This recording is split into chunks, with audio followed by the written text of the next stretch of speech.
I guess like I'm just gonna start off with like when you were first diagnosed, like how did you obviously feel about it and how did you respond to that? Terrible. Yeah. um, initially, when you get told, it's quite confronting. It's a deer in the headlights moment. It's I went for an X-ray and then went for a CT scan and got told to go see a hematologist. And so you don't think much about it until I went and saw my hematologist, and he said, we're most likely you've most likely got Hodgkin's lymphoma. That's what we're suspecting, and that's what we can't officially diagnose you. We need a biopsy, we need to do PET scans, etc. I think that was the first moment where it hit me like, oh shit, like I've got something very serious going on that it could potentially kill you. It will kill you if untreated, which is scary because certain diseases, certain things you come across, you don't think about it of it killing you, and you don't face your mortality.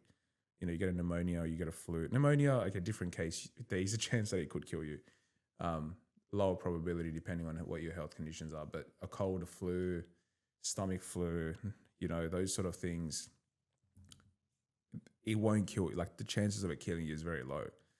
But to be confronted with a disease that could actually kill you is quite daunting. Yeah, it's very confronting at the start, and then also thinking about chemotherapy and what treatments like, and then you see the stigma around chemotherapy in movies and TV shows and how people talk about chemotherapy, and it's very scary, all the side effects and everything that you're potentially going to face. It's quite confronting at that point as well.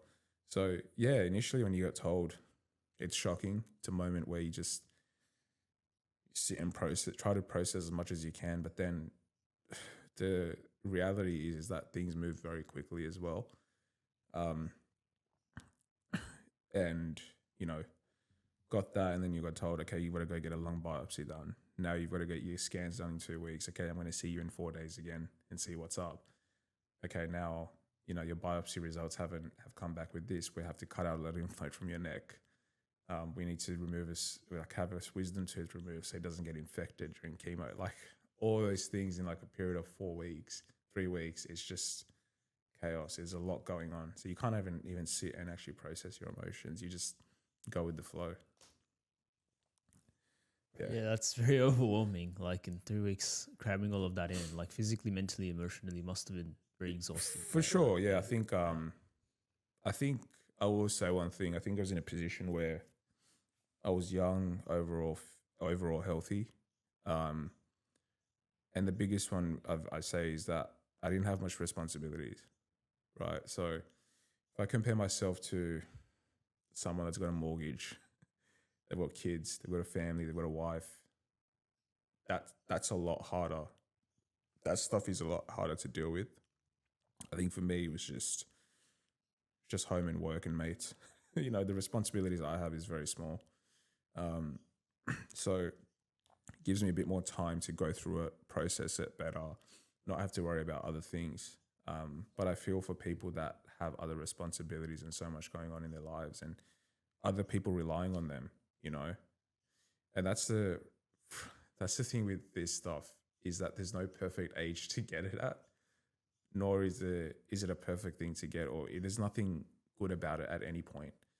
Um, but you try to find the silver linings in your situation and be grateful for what you have in that point of time. And so, someone in their 80s gets it, they still have to go through it. Their struggles are different compared to a 20-year-old that has to go through it, compared to a 40-year-old that has to go through it. But fundamentally, going through the whole process of diagnosis and treatment is shit, like the best way to put it. But yeah, you've just got to do it. But yeah, no, it is overwhelming. It's very overwhelming. But I think when you actually have to do it and you have no choice, you just have to do it. Like you don't have time to think about, oh, I'm afraid of needles, I'm afraid of this, I don't want to do this. You just don't have time for that. You just have to do it. Like your brain is just autopilot. That's it. Let's go. Like you just power through it. And your mind is actually a lot more powerful than you think. I'll say that as well. Your mind is a lot more powerful than you think. So, like, speaking of the mind, right? What Mm. would you say was like the turning point during chemo where you felt that shift in your mindset, where you're like, this is like, Um, yeah, look, I think for me, the turning point was, if we talk about chemotherapy, so diagnosis was done, started chemotherapy 2 weeks later. That was an intensive protocol. And it was 3 straight days of chemo. My first day, I not to overshare a lot of it, but my first round was terrible. After 3 days of straight chemo, on day 4, I tried to go for a walk, and my heart rate was just unbelievably high. I'm talking about 150, 160 beats a minute. And I'm talking just walking 100 meters. So that was a moment where my body was telling me, dude, like, this is real stuff. This is serious stuff. But I think for me, as each round of treatment went, as each round of chemo went, it got easier for me, at least.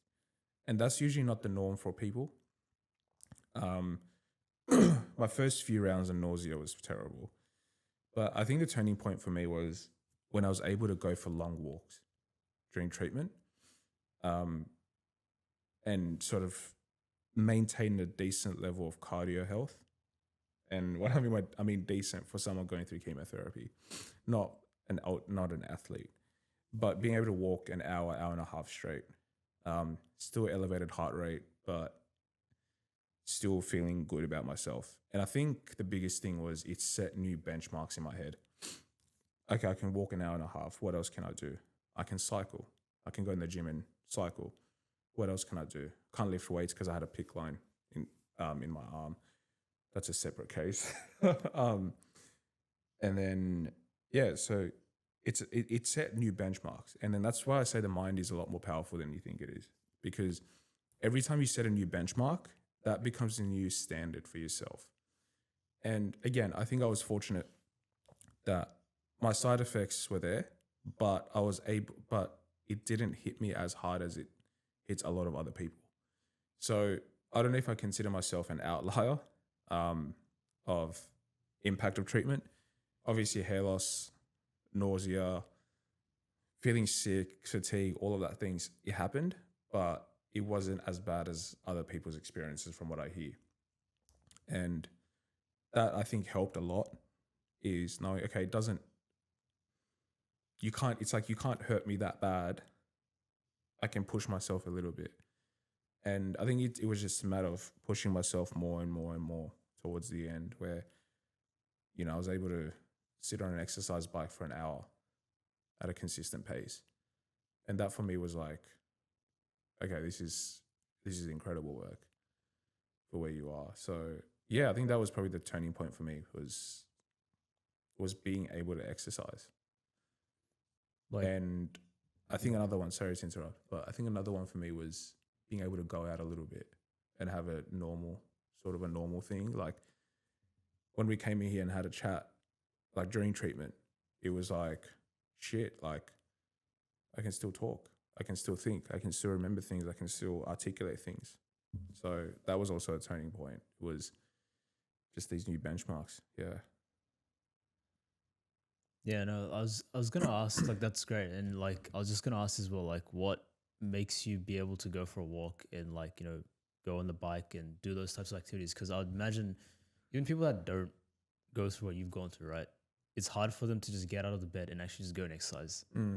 But being in your position, there's so many, like, in your mind, it's a lot harder of a resistance to go against that. So it's just like, what makes you be able to be like, okay, like, I don't care, I'm just gonna go for a walk. Like, where does that come from? Yeah, I think it came from wanting a routine for me. So it was, all of a sudden you go from being able to work, going to the office, coming home, exercising, going to bed, to going to the hospital, blood test, coming home, going back to the hospital for a follow-up, coming back, trying to work in between. Your routine is out of place. There is no routine. There's no set purpose. That's the biggest one. There's no set purpose. Your only purpose at that point is to survive, is to get through treatment. Like, that's your only purpose. So for me, it was about setting a normal routine. And so I found, okay, like days that I have treatment, I can't exercise. Like I cannot exercise. I just can't exercise. But I sort of asked myself, what if I did?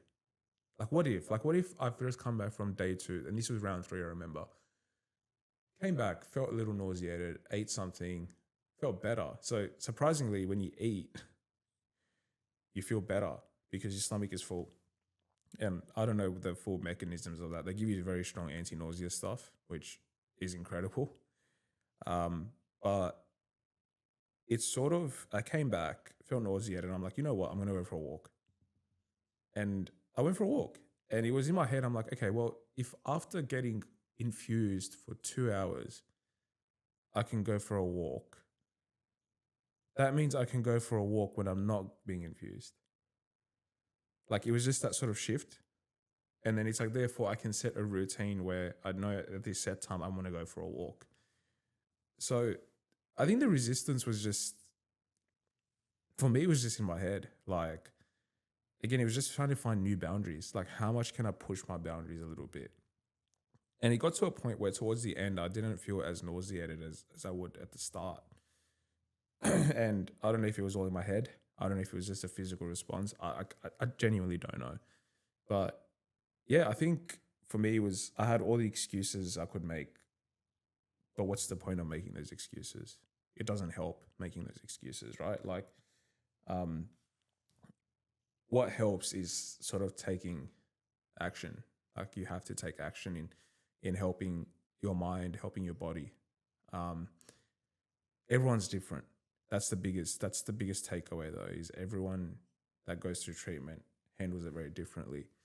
There are people that still exercise a lot during treatment. There are some people that aren't able to exercise. So you just come across a very big spectrum of people that go through treatment and the way they handle it. And there's no right or wrong. Like, someone being able to walk 5 or 6 Ks during treatment is just as an achievement as someone that can get out of bed and make breakfast for themselves for that day and then sleep. You know, it's those little wins. I think I've spoke about it in little episodes. It's like, you just want those little wins, and you get those little wins, and, you know, it's not a competition of, oh, I can do more than that person that gets out of bed and just can make breakfast. It's not that. It's that you get more out of competing with yourself. You know, just setting new boundaries for yourself. And you realize as you push those boundaries, there's a lot that you learn about yourself. Yeah. Yeah, well, it's really well put. Yeah, I hope so. no, that's good. I think I think also, like, part of that is also by looking after yourself and just by pushing yourself, you're in a way being, I guess you could say, like, you're prioritizing yourself, and therefore you're being a bit more kinder to yourself as well by doing those activities and things for yourself.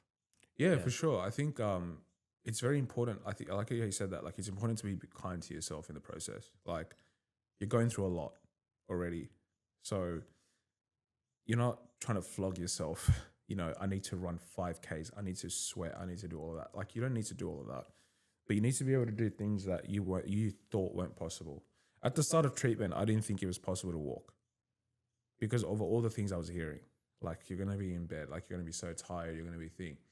And don't get me wrong, you have those moments, fatigue and all that stuff. Like, it does hit you at times, but it also doesn't. And when it doesn't, you use that, okay, I'm not fatigued, I can really do good for myself today. You know, I think that's also another point is, when you feel good, you want to do good things. But when you feel terrible, you give yourself the rest that you need. And so your good days, you celebrate. You go out, you celebrate those wins, you take those wins. The days that you know you don't feel well, still celebrate that you're still able to get up and do something. If it means you can get up, go to the bathroom, have a shower, eat, and you sit on Netflix all day, that is just as an achievement as getting up, going for a long walk, you know, because it depends on how you feel. And full disclaimer, this is only for people that are going through chemotherapy. That's that I would say, that I'm speaking of, the perspective. If you're not going through any medical treatment, then you have no excuse to sit there all day and do nothing. It's as simple as that. It sounds harsh, but it's as simple as that. Like, you have absolutely no excuse in your mind, because believe me, there are a lot of people that I know in the clinic that I met that could have made so many excuses not to exercise or do something. They still did. And they did it for survival. They did it for their kids. They did it for their family. They did it to stay alive. They did it for themselves. They did it for other people. So that's a big call out. If you're not doing it because you just don't want to do it and you've got no significant health issues going on in your life, that's a choice that you're making. And it's up to you what choice, what consequences you want to bear from those choices. You spoke about it really well. I'm not going to take all your words, but no, like that's just how it is. Like,